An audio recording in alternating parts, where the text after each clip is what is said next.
పెట్టలు. ఇది కొత్త సామెత రేవంత్‌కి సూట్ అవుతది. ఇదివరకు ఒక్క దెబ్బకి 2 పెట్టెలనేవాళ్ళు. రేవంత్ ఆ సూత్రాన్ని 3 పెట్టెలకి తీసుకెళ్ళిపోయాడు. ఎందుకంటే ఓ పక్కన స్థానిక ఎన్నికలు డిలే చేయించడం. బీసీ రిజర్వేషన్స్‌ని అడ్డం పెట్టి.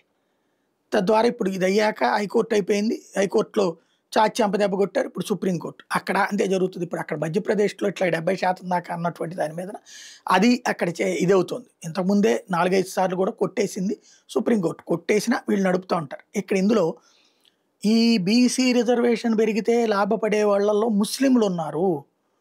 ఏవైతే ముస్లింల్లో ఉన్నటువంటి కొన్ని కులాలున్నాయో, హిందూ కులాలే అటు కన్వర్ట్ అయ్యారో, వాళ్ళందరికీ ఇక్కడ రిజర్వేషన్స్ వచ్చేస్తాయి. తద్వారా ఆ బ్యాచ్‌నే అక్కడ ఎక్కువున్నారు జూబ్లీ హిల్స్‌లో. అటు వాళ్ళ ఇది పొందటం. రెండవది యాదవ్ సామాజిక వర్గానికి సంబంధించి ఏదో బీఆర్ఎస్ వాళ్ళు అతను ఇంతకుముందు రౌడీ షీట్ ఇట్లాంటివన్నీ చెప్తున్నారు కానీ జనం అవి పట్టించుకుంటున్నారా? రౌడీ షీట్ల నేర చరిత్రలని. కాబట్టి అతనికి టికెట్ ఇచ్చారు. అతనికి అక్కడ యాదవ్ సామాజిక వర్గం ఓట్లు అనేది రెండో ప్లానింగ్.